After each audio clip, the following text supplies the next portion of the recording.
Hello everyone and welcome to another video on Our Own Devices. I'm Jean Messier and today we're going to be doing something a little bit different. See, recently I was reorganizing my bookshelves and I realized that there are a lot of books in my collection that I go back to again and again.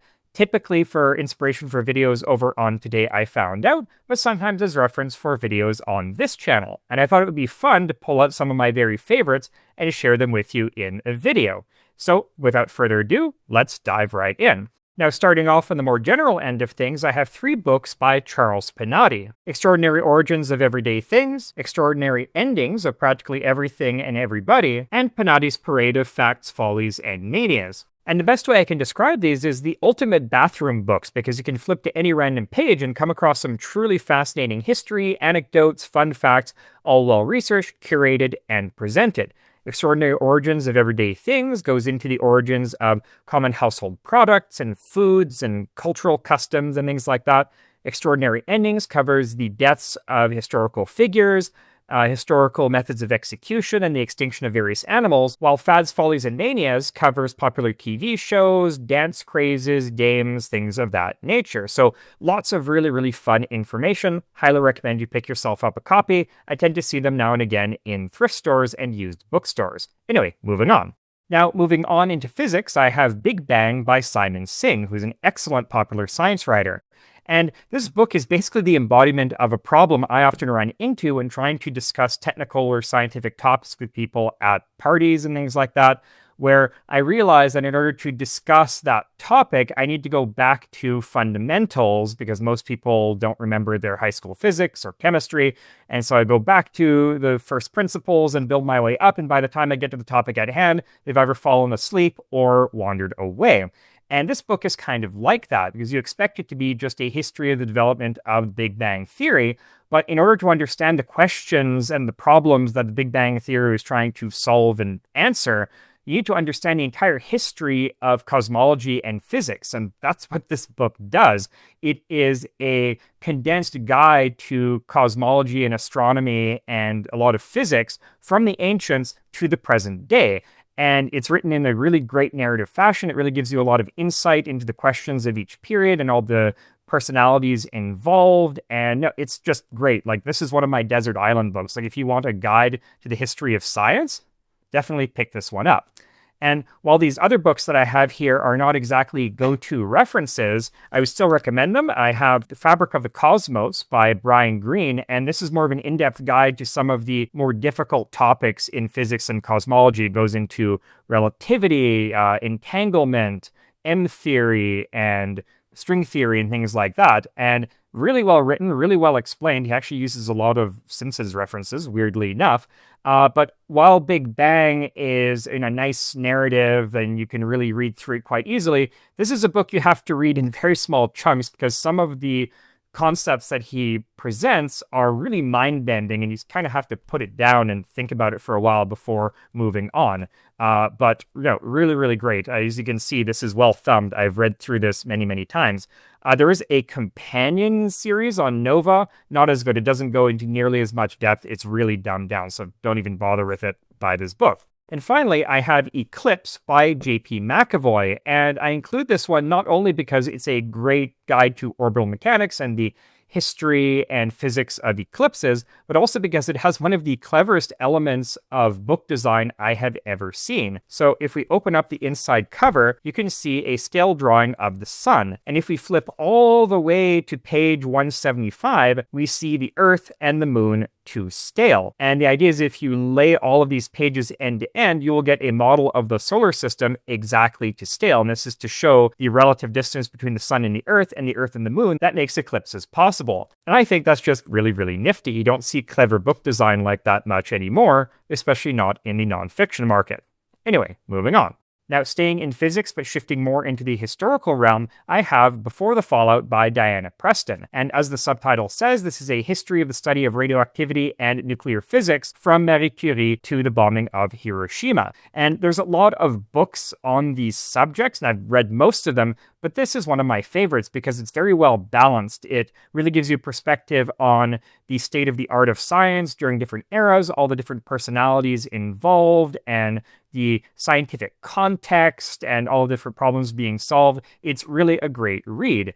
And other accounts of, say, the Manhattan Project, like Richard Rhodes's The Making of the Atomic Bomb, I find are not really as well balanced. This one in particular, it's really front-loaded with some heavy, like dense biographical information on figures like Niels Bohr and Leo Szilard and Robert Oppenheimer, and it really drags. It's not until you get to about the middle that you really get into the momentum of the Manhattan Project and the problems they were trying to solve and the experiments that they were conducting and things like that. So, very poorly structured book, despite the fact that it won the Pulitzer Prize. So if you want any book, a good guide to the study of radioactivity, the discovery of all of these principles, and the making of the atomic bomb, definitely go with that one.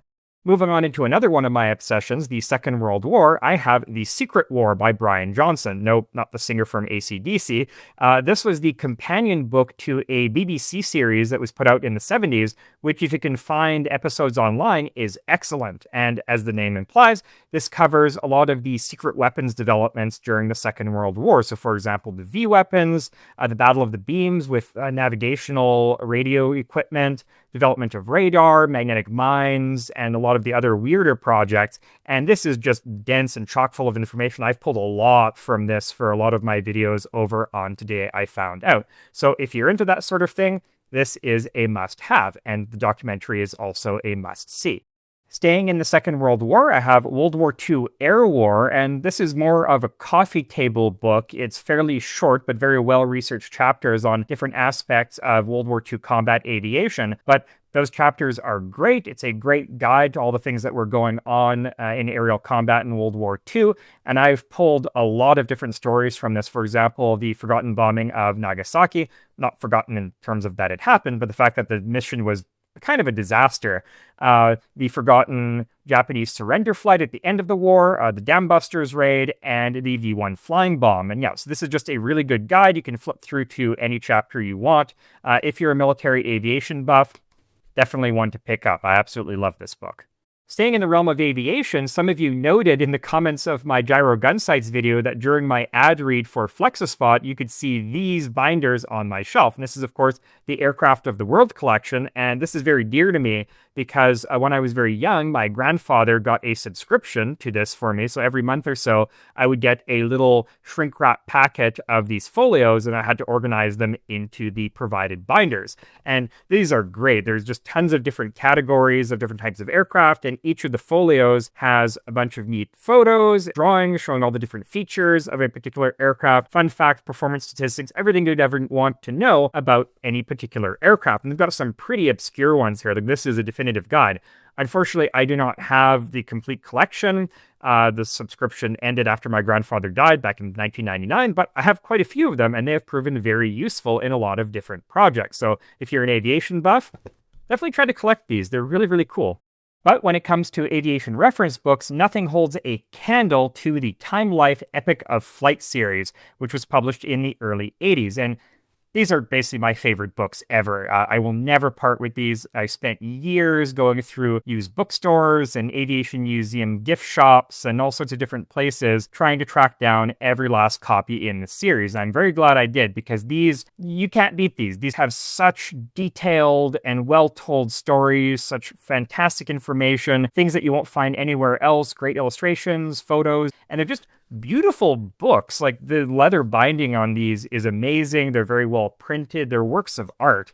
And it's really funny when I see interviews with aviation historians or other historians, and I can see these blue spines of these books on their shelves, like, this person knows what's up. Yeah, I have gone to these books for reference on all sorts of aviation historical topics more times than I can count.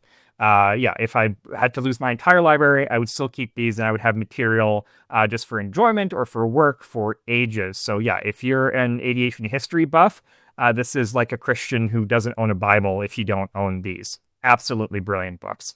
And finally, I have a book that is not only fascinating and super useful, but also deeply personal in a very weird way. This is the Illustrated Encyclopedia of Ammunition by Ian Hogg. And this belonged to my father. Don't worry, he's very much alive. But when I was a kid, I would, look through the photos and all the images and everything like that. And in this way, this was a book that really helped me to learn how to read because, started with the captions and then a lot of the rest of the text and things like that. So this was instrumental in my childhood. And one of my funniest memories from my childhood, I remember I was waiting in a dance studio for my sister to finish her ballet class and for my dad to bring both of us home. And I was, laying on the floor, sketching out diagrams from this book, and, as children do.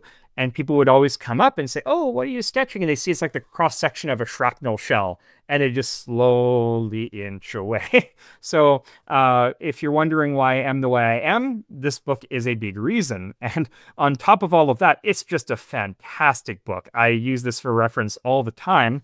The first chapter of it is this nice condensed but very detailed history of firearms design, basically from the invention of gunpowder until the time the book was written in the 1970s. And then you have different encyclopedia sections for small arms ammunition, mortars and grenades, and artillery ammunition, and just a whole bunch of really detailed, really fun information. This is another book that I will never part with. It's one of my absolute favorites.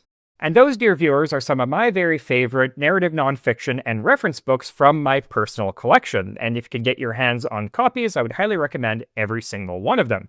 Now, that's all I have for you today. I hope you enjoyed that. I had a lot of fun making this, a little bit of a change of pace. I'll see you next time in another video where we'll look at more actual physical devices, though maybe some books, maybe sometime in the future. Until then, I'm Jean Messier from Our Own Devices. Have a great day.